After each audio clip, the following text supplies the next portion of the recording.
Hey everybody, welcome back to another episode of Gettin Buzz'd. On today's episode, we're actually going to be talking about content and how it can really make a big impact for your search engine optimization. With me, as always, is my co-host, Michael Thebeau. Back to finger guns. Oh, the finger guns are back, people. And our special guest today is Caroline from Verblio. Verblio recently, I guess not so recently anymore, but rebranded from Blogmutt. And so, content specialist for sure. And we're going to kind of dive into content, what it can mean for your SEO, and all of those things. As always, we're drinking something local. Probably the most famous local drink that I can think of now. Coors Light. Okay, yeah, fair enough. Okay. Most popular, maybe Coors Light. But. Sure. But we're drinking Stranahan's whiskey. Yeah. Their distillery, I think, is off of like Alameda and I-25. Yeah, just South Denver. Yeah. They've become a really big deal, and if you're a whiskey fan, I think they've got kind of national distribution now. Yeah. So would definitely recommend checking it out. So here's to another episode. Cheers. Thanks for Cheers. joining us. Should we start with some tasting notes? I've never had That's right. Stranahan's before. Let's see. Ooh, it's got a very honey. I just hope it's not like spit it out all over the place. Or... It's very smooth. Yeah, we're. I feel a little like sophisticated, like drinking it out of a wine glass. Yeah, well that. Well, But so that's something, to kick off the conversation, and something that really I grapple with. So, with SEO and modern marketing, we can get so much done. We do so much of our work virtually, online. mhm. But I wish we could have the Mad Men days, Right. Like, I've always wanted Seriously. to be that Don Draper ad exec Yeah. with, like, my nice, Right, bottle of scotch. Even though we do drink on the podcast basically every episode, I'm not a big drinker, Right. and so I've always wanted to have like the little mini bar of like pouring business drinks and stuff. I always thought that was so cool, like from like the Mad Men kind of genre, and like that's what this kind of feels like. See, I always imagine like the horrible bosses when Dustin's ready to fire me or something. He'll make me come in and be like, "Hey, Michael, Pour drink a a full glass glass." of whiskey." And I'll be like, "Well, I don't really want whiskey. It's 8:30 in the morning." And he'll be like, "No, just have some." And then I'll drink it all, and he'll be like, "Oh, you're drinking on the job? Like you're fired." That's great. So once he That's gets the great. bar cart, that's when I know I'm in trouble. I mean, that's kind of the purpose here. So. Yeah. Perfect. Well, before we dive into kind of the topic and everything, could you give us kind of a background of Verblio, of Blogmutt, and of yourself? Yeah, absolutely. So starting with Verblio, we are a Boulder-based company. We were founded actually way back in 2011 by our technical officer and a journalist. So, from the beginning, we've been very focused on both the tech side of building out our platform and all of the tools that you can use to interact with writers, and on the writer side, writers finding clients. But then there's always been this very journalistic kind of approach to the writing, etc. Mm-hmm. And so now we've grown significantly. We support a network of about 3,000 US-based writers. Wow. And we just recently crossed the margin. We have over 800 clients now, with over That's half awesome. of those being marketing agencies. Wow. Okay. Yeah, so. And so, I kind of talked about it earlier. You transitioned from Blogmutt to Verblio. Why make that change, and what's kind of the difference? I want you to just say Blogmutt 3 times and just see how that feels. Sure. So yeah, the name Right. itself, it has a lot of colloquial charm, I would say. But as we started developing our business strategy and figuring out, who we wanted to go after and which clients were serving the best, we kind of realized that not only was, Blogmutt with our cute dog logo, etc., it was felt a little dated, it felt Sure. a little silly. Mm-hmm. And Didn't really speak to bigger businesses Yeah. or bigger agencies. Right? Yeah, and we've really found that, with the transition to Verblio, we were just at Inbound a week ago, all Right. of us. Yeah. Not only is the brand recognition there, but it's really helped us focus more on enterprise clients, sophisticated agencies. Yeah. So it's really been a dream for us. That's awesome. Yeah, we kind of went through the same thing. We actually started, our name was Be Social. Okay. So we started as a social media agency, and then same kind of thing. Had a cute little like bee logo. We were focused on small kind of clients, and had to kind of grow up, right? Like had to when we actually started working with HubSpot, that was kind of when I had the epiphany of like, oh, we can't do this as Be Social. Like we have to take that next step, and that's when we became Hive. So it sounds like a very similar kind of trajectory. Totally. And as I can see with your current branding, etc., what we really tried to do was, infuse a bit more sophistication to it, but just remain authentic to ourselves. So if you go to our website, it's full of puns, it's full of weird jokes. Yeah. We're just trying to keep it very authentic. Sure. Because that's, at the end of the day, that's how you want to. Still fun and light, but also with that sophistication. And the last note about that is that the BlogMut colors were brown and orange. That was like our primary palette. Mm-hmm. Cleveland. And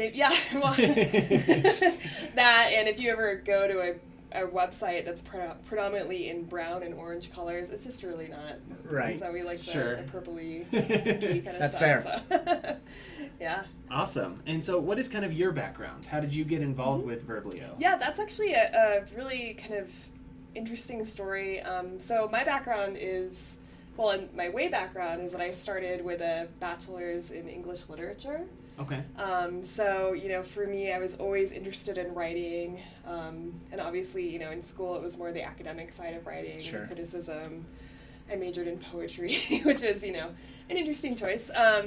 So go get your poetry from Verblio. Yeah, I will happily write you a poem. A lot of haikus. I do some, writing just for fun, and obviously poetry and limericks. Nice. But that's besides the point. So, back in actually 2011, 2012, I had heard about this thing called SEO and heard that it was a way that you could actually make money as a writer. So I was thinking, it's always been my dream to be a professional writer. Right. I don't think I'm going to make it selling my poems or this or that. So I ended up hooking up with a marketing agency and becoming an in-house writer for them, and then moving up to doing strategy. So in my heyday, I was writing, I think, 80 articles a week across different industries and clients. So that was a lot of writing, but it was also a great, immersion in SEO. And at a certain point, my agency decided to get more involved in HubSpot. So we all decided to do the HubSpot inbound certification, which is an awesome certification. You can check it out. It's online. It's free. It's a lot of coursework, but you really get it's a great. Worth it. Yeah, it's for totally sure. worth it.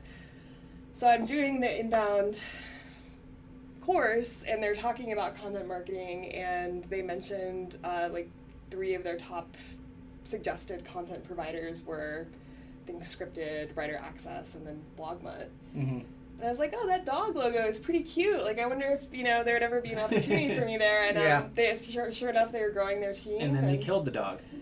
Yeah, wow. Buddy is dead. No dogs were harmed in the rebranding of BlogMut. But yeah, and then, the other kind of wild part of the story is that I took my job as an SEO strategist and writer and actually moved myself to Honolulu. So I was living in Hawaii, had this totally different life, and was really interested in getting involved in a startup, kind of pushing my career into a different direction. So they hired me without ever having met me, which, God bless them. But, so I moved out to Boulder, and I don't think I'd ever even really been to Colorado before. Wow. And here I am Quite a the couple change. years later, and, I'm still alive. So Yeah. that's so that's sort of my background. So, That's awesome. and I think what made my transition to BlogMut, now Verblio, kind of interesting is that, I had all this background working with clients, actually doing the writing myself. So just being able to translate kind of a client's SEO desire or, what they're trying to do with strategy, and how do you communicate that to a writer, obviously. So. Yeah, and so kind of diving into that, like, SEO's changed a lot, right? So the early days, SEO strategists were just kind of keyword stuffing, right? Yep. Let's throw as many keywords on a page as we can. We don't care how it sounds. We don't care how it reads, because Google's going to see, we used that keyword a million times, so we must know what we're talking about with that keyword. And, it's kind of taken this transition to, like, Google's smarter than all of us now, right? Yeah. You know, it understands when we're trying to fool it. It understands when, you know, hey, that's not good content. Hey, that's not something that people are wanting to read. So from your perspective, like, how does content kind of fit in to kind of take that step and move up rankings and kind of draw in organic traffic? Yeah. I do remember a distinct moment. I think it was around the summer of 2013 when I believe it was the Penguin update came out. And we were just like, you know, shivering in our boots. That was the oh shit moment for... Yeah, I wasn't sure if I could say that, but yeah, it was just like... We're drinking Stranahan. Oh shit. We can say shit. Like, you know, and so we had, you know, and obviously throughout my career, quality content has been important to me because I love language, etc. But our whole strategy of, you know, let's put the keyword, you know, Stranahan's whiskey in Colorado, let's put it in the blog post 15 times and that's going to rank us. But that kind of went out the window. So it's sort of like... And it was a hard stop. Like, there was a wall there, right? Like, it was... Yeah. Everyone was doing that, and then all of a sudden Google's like, no, this doesn't work anymore, and everyone was kind of had that moment of... Totally. What do we do now? I know, and you know, I wish Google would open it up to an airing of grievances and just tell us what the hell is going on. But... Or even just like give us a little teaser of like, here's what the algorithm actually is. Sometimes I think of it as like the Wizard of Oz behind the curtain. Oh yeah, right. But that curtain's never being opened. No. But I mean, so you know, speaking to what's working now and kind of how agencies like yourself and even, you know, us at Verblio, how we've evolved to match that. I think there are a few things. One thing that I've been pretty interested in is HubSpot's pillar methodology. Yeah. Because I think that it speaks to kind of both the structural side of SEO as well as the need for really great content. And for those of you that are maybe not as familiar with this HubSpot pillar page cluster, right? You know, we're talking about bees here. So, but basically, I think about a year ago, they started kind of releasing this early data that they'd experimented on their own website. And basically what they've done is created these pillar pages, so these long, really in-depth content pieces that, you know, go really deep into a certain topic. And they did ungate them. So, you know, a lot of times we're writing an ebook, we're writing a big meaty piece of content, and we're hiding it behind a form. Well, and I think that from a marketer perspective, like a lot of marketers were like, wait, we're going to put all this work in, write this 2,000 plus word kind of page, and then not get anything for it. Like everyone kind of had that, like, are you kidding me? Right. Like, no, we're not doing that. But yeah, I mean, sorry to cut you off there, but you know, I think that was a big shift. Like, and I think kind of those involved in HubSpot have kind of been exposed to that earlier, because I don't think that that's necessarily the standard today, but I think we're definitely moving that direction. Absolutely. And the more we can adopt it now, the more ahead of the game we're going to be in a year. I mean, shoot, Google may be like, hey, tomorrow we are messing everyone's life up with another update, you know? Absolutely. But yeah, so, you know, creating those longer, meatier pieces of content and then supplementing them with shorter pieces. And so that does make, you know, the process of building out a content strategy somewhat more accessible, because you are able to identify, you know, these are the key categories in which I really want to dive in. What do you want to be known for? Yeah, create this pillar page. You know, I feel like the word thought leader gets tossed around a lot, but you know, demonstrate authority in your given industry. Right. And then from there, you know, just to keep the content flowing and also to create some nice juicy links throughout your site, you could create these supporting pieces, which I believe HubSpot calls clusters. But if you can think of, like, there's the pillar, which is the big main article, and then there are these pieces that are supporting it with kind of breakout ideas and stuff. And so the idea is that, like, when one of your pieces of content starts to see a bump, right, it's kind of pulling the rest with it, right? Because then you're producing content. So, you know, for us it might be, hey, we want to really talk about inbound marketing and be known for inbound marketing, and so that could be one of our pillar pages, and we're producing content kind of supporting that, and it doesn't have to be what is inbound marketing, right? Because that's your pillar. Yeah. But those supporting blog posts and landing pages and downloadable content, like all of that kind of helps to boost each other, right? Yeah, and if you think about, you know, also a user's just experience on your site, if you have all of this great content that you've written that is, you know, interlinked, that relates to one another, throughout that user's journey, you know, if they come to that big piece that's probably ranking really well on Google, and then they're noticing that you have other links to different parts of your site, you know, that's going to bring them on this journey that's really going to push them through your site and also show Google that, you know, hey, you've got some compelling stuff here. So. Right. Well, and what's interesting is, you know, there's all kinds of stats out there about like consumers doing their own research and you know, they're less likely to call up and talk to a salesperson. Sorry, Michael, nobody wants to talk to you anymore. Yeah, I've noticed. I technically work in sales too, and I try to get people to not call that way. But it's interesting that like we're as a society, we're doing our own research. Like there's less of a need to have a salesperson kind of walk us through features and benefits and like all of those things. And so like what we're seeing, and you know, a lot of businesses are seeing, is if you can be the website or the company that answers the questions that they're asking with that content, like you're likely to win that business. Totally. So empowering your prospects and consumers to actually educate themselves through your content is such a big deal. Yeah. Like if you're not doing that, then they're looking somewhere else and somebody else is going to do it. Yeah, that actually reminds me of one of my favorite tools for SEO in terms of content strategy. And do you guys ever use Answer the Public? No. It's so cool. I wish we could pull it up on the screen here, but I'll show it to you guys afterwards. You go to this website, and there's just this video footage of this really creepy old man who's just kind of looking around, but you basically... We'll pass on seeing that. No, I'm just kidding. Bear with me here. When you go to it, and if you all go to the creepy website... old man, if you're watching, she didn't mean that. Right. Creepy. No, yeah. But you basically type in your keywords, and what it'll do is go through and scrape a bunch of different search engines, including Google, and make these maps of what are people asking about related to a certain topic. So you'll be able to see the most asked questions, who's asking it. You can sort it by, location, etc. And so, though you have to pass through the gate of the creepy old man, what you're going to do is get some very actionable insight into this is what people are actually searching about. That's great. So before I write my content piece, I'm going to go in there and put in the keywords that I'm thinking about writing about, and it'll tell you, hey, this looks great, or and it'll also give you, Answer the Public. It's just prompting you to really respond to the queries that are out there. And what is being asked, so you can become that authority. Yeah, that's great. Cool. And so how are you kind of seeing the transition from that keyword stuff, let's call it what it is, garbage Trash, content, to, really companies investing in their content and, producing content that consumers want, right? Yeah. That is helpful.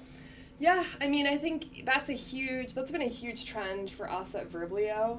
We've noticed, in January of 2018, we totally revamped our word length and like our structures. So, whereas previously, I think the longest article we could write was about 1,500 words, we expanded that. So now you can order something that's 2,000 words or longer. And since that time, the amount of long-form content we're writing is outpacing short form. And, I actually advise clients against doing anything under 600 words. And so back in my day, when I was writing content all the time, that my standard word length would be like 350 to 400 words, which now just feels... completely inadequate. Yeah. We've had even clients that are like, no, I don't want this 1,000, 1,500, 2,000 word post. Yeah. Like I want 200 words, and you're like, we've had to kind of go through that and be, I mean, I understand you're thinking of like people want something super digestible, but at the same time, like you're not really able to answer those questions. You're not able to address what they're looking for. And when it comes to quality and just diving into, really getting a lot of great ideas and stuff that's, worth reading, you have to think of the writer's perspective too. They need a little bit of space to go into a topic and, make something that is actually interesting to read. And engaging, right? People want to read it. It's not just, throw the on-the-nose answer right out in 200 words and call it a day. Yeah, absolutely. Well, and I think also from a search engine perspective, I mean, Google, sorry Bing, but nobody's really using you. From a search engine perspective, we're we're seeing that the longer the content, the more indexable your content is, the more you're just essentially giving search engines more to crawl. Yeah. And to, the more you can give them, the more likely you are to rank. Totally. Yeah, and that gets into some of the other kind of bets that we're making. So we recently started doing video. And, there's this interesting shift that's going on where, there's only, maybe I'll get in trouble for saying this, but there's only so much content that can be written. Like, at a certain point, we're going to get so saturated that it's going to be increasingly hard to rank for content alone. Yeah. And so a big part of that is, what else is engaging the reader? How else can Google kind of figure out that someone is on your site, spending time on the page, and part of that is like the graphic design, the blog template you're using, whether you have images or not, but then also maybe this idea of video. And it's sort of it's kind of an interesting hot topic because investing in video is something that's talked about a lot, but it's not as clear cut as a blog post because you can't insert keywords and move the dials in the same way. So we're thinking a lot about that too. Where is the future of content we going? have to, right? Yeah. We're doing the same thing. Obviously, hi. We're Meta. Internally for Hive, we're really focused on how do we produce more video for ourselves and for our clients, because you're right. That's where everything's moving. Yeah. If I'm searching for something, if I find a video that answers my question and a blog post that answers my question, I'm watching the video. Totally. Yeah. And I think just the more kind of society progresses, that's where we're going to be. Yeah. I don't think that written content ever goes away. I so, hope not. Yeah, That'd be a very strange dystopian world. Right. Yeah. But I think, the more we can do with video, we've got to. Yeah.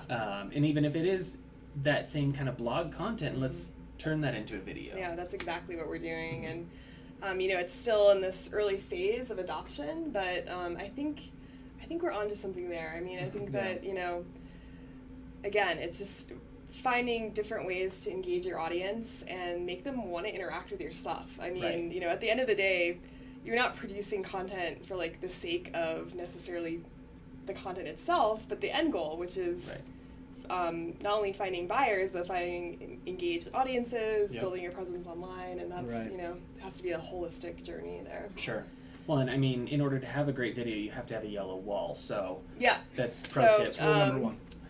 So everyone that watches this podcast, we're actually going to send you a can of yellow paint, number 100 from Sherwin-Williams. No, we've struggled with that. It's hard. We've been doing our own video, shooting in our office, and I've been ordering backdrops off of Amazon, and they fall over and tear, and then I just feel really bad about myself. So. We've done a ton of it too. We have one wall that has a design on it, and I went a little crazy with the yellow paint throughout the office, and just trying to find what's something engaging, right? Because people can only stare at your face for so long, and without becoming bored. So. Speak for yourself. Yeah, I was going to say the same thing. And I think it is hard, with something like written content, with Verblio, for example, we've created what we think is a really efficient way to outsource the production of that, right? So you don't have to sit down, once a week and write your blog post and then publish it yourself. We're here to support that part of the journey. But with stuff like video, do you outsource a videographer? Do you pay them tens of thousands of dollars to do a really fancy video? And I don't think it has to be that, right? There's definitely that place, and we do some high quality video, and we know a lot of businesses that are really doubling down, and let's spend the tens of thousands of dollars, and let's produce these movie quality videos. Yeah. But I don't think it all has to be that, right? Yeah. I think there is kind of that spectrum that, don't put something out that's obnoxious to watch, but at the same time, I don't think it has to be perfect. Yeah. Nobody's expecting you to be perfect. If they were, they're definitely not watching this podcast. But, I think that we're all human, and people realize that. And, not having something that is, Hollywood quality is not going to deter somebody. Yeah. No, I think can't remember which speaker said it, but just the phrase "published is better than perfect." You know, I mean, unless you really are. Your listing is very unpolished, but published, you know, just getting stuff out there, trying different things, you know, the best you can do is think of it as an experiment in some ways, and that's a big part of SEO, because at the end of the day, you know, you can work with talented marketing agencies that really know their stuff, but a lot of it is just experiment, trial and error, Testing, see what works, test, Test, analyze, retest. Yeah, exactly. Totally. So, that's great. So I know you were at Inbound. Yes. Who was your favorite session or speaker? Yeah, that's a great question. So there are a lot of them. I know. Man, Inbound. We're working on a blog post right now for our own blog that's comparing and contrasting Inbound with Burning Man. Okay. Because that week, half of our company went to Burning Man and the other half went to Inbound, and they're both kind of maybe not equally overwhelming, but I think different. They're differently overwhelming. But yeah, Inbound's a great show. I think the highlight for me was I was up in some weird, you know, it's this big, expansive conference center, and I was having a meeting with a client up in some little corner of like the Westin Hotel, and I was walking out, and I just randomly saw a session sign that said Rand Fishkin in conversation with the CMO of HubSpot, and I was like, I didn't see that on the schedule. It's not. It's like, snuck in, yeah. We tweeted out that at HubSpot that we were pissed that Rand wasn't going to be there, and then we saw the same thing. Like, got an email and like, wait a second. What? Yeah. So I just happened to be right there, which is serendipitous. Got in. And I, you know, Rand Fishkin, who's the formerly of Moz. He founded Moz, and now he has his own venture called SparkToro. But he's been an amazing, just thought leadership in content and SEO. Yeah. He has a great hairstyle. He's got all the hair. And you know, in our office, we actually watch his Whiteboard Fridays. They're so good. We watch them as a group and kind of comment and get that for inspiration. So, I went and saw his talk, and then at the end, I was actually able to ask him a question. So I asked him, you know, given that content is such a huge part of the Inbound methodology, you know, what does good content look like today? Right. And it's sort of an interesting answer. So he talked about the importance of not writing directly for your buyers, to actually think about promoters and amplifiers. So, you know, not only content that speaks to obviously your buyer personas, but that is going to be shared and liked and, you know, kind of engaged with by a wider audience. Right. And then also the importance of just more engagement cues, like good design, etc. So, yeah, I'm a big fan of Rand. Rand, we want you on the podcast. Yeah. So, you know, that's one that, like, any chance I get to see Rand speak, like, I'm there. I know Michael, like, his first week after starting, we went to Denver Startup Week, and he spoke there. And I think Michael was like, what is your man crush? What is the deal with your man crush on this guy? But yeah, it's the same thing. Like, I think he's just been such an impactful kind of thought leader in SEO and everything that he did with Moz. And, you know, we're still waiting for SparkToro. But, you know, that was definitely one that as soon as I got that, I was like, yes, the conference is made. Yeah, exactly. You know, that was, you know, a huge highlight for me. And, you know, in terms of thinking through content and SEO and, you know, how to use content for SEO, I mean, his articles, his videos online, the Moz Beginner Guide to SEO, I mean, that is a wealth of knowledge that you can get for free. And, you know, if you are interested in those topics and kind of stepping up your game that way, highly, highly recommend seeking out the stuff that Rand Fishkin puts out. Absolutely. Yeah. Well, thank you for joining us. You know, it was great having you on. I know we ran into you, felt like we were stalking you at Inbound. We kept running into you guys. So, but yeah, no, it's great to have you kind of as we're getting back into the swing of things. And the last section's how's the buzz? So you said you'd never had Stranahan's before. It's delicious. Right? It, you know, if you're looking for a smooth kind of it's almost light. It's got a lightness to it. It's way better than the Costco Kirkland gallon whiskey that I'm usually sipping on. So highly recommend. But I'm not. That sounded like a Stranahan's commercial. You know? Stranahan's, if you're out there, willing to sponsor you. Right. I guess I don't know. Yeah, I mean, so I'm not normally a whiskey drinker, which is very un-Coloradan. of me. But yeah, I mean, same thing. Like it's much smoother than what I was expecting. Yeah, I like it a lot. How about you? Well, I wish I could say it was my first bottle of Stranahan's, but it's at least your third today. Right. Yeah, exactly. Exactly. I can't wait for this to end so I can run off with this bottle and have a nice Wednesday night. Right. Yeah. Yeah, absolutely. Yeah, and you know, the other thing, I like whiskey straight, but you know, some people like to mix it. I feel like this is smooth enough that you wouldn't need Extremely a smooth. mixer. So do not taint your Stranahan's with soda. Yeah, please. that's blasphemy. Please. Well, great. Again, thank you for joining us. We'll have information down below about how to kind of check out Verblio and all the things that they're doing. Creepy old man. The creepy old man. We will have that link as well. Shout out to the creepy old man. And we'll catch you on the next episode. Make sure to subscribe and see you next time.